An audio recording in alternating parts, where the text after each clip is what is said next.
যেভাবে আপনারা আমাকে 29শে এপ্রিল ভোট দিয়েছেন,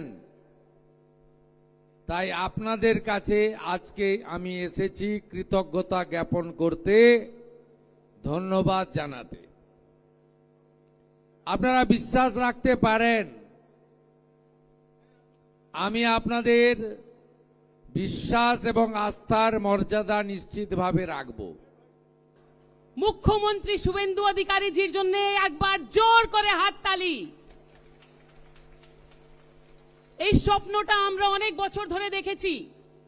আর যদি আমি আমার কথা বলি, যখন তোকে শুভেন্দু দাকে আমরা পেয়েছি, সেই দিনে আমি মনেই এই কথাটা কিন্তু ভেবে নিয়েছিলাম যে পশ্চিমবঙ্গের যদি ভারতীয় জনতা পার্টির কেউ মুখ্যমন্ত্রী হয়, সেটা হবে আমাদের দাদা শুভেন্দু অধিকারী।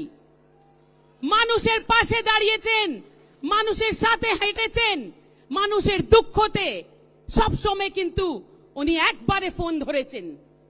সেই স্মৃতিটা আমার এখনো আছে। সেই পোস্ট পোল ভায়োলেন্স থেকে নিয়ে সন্দেশখালী, মুর্শিদাবাদ, সমস্ত সময়ে যখনই আমি ফোন করেছি দাদাকে সব সময় পেয়েছি। এই দুঃখের দিন যেটা আমাদের ছিল, সেই দিনটা আমরা ভুলবো না।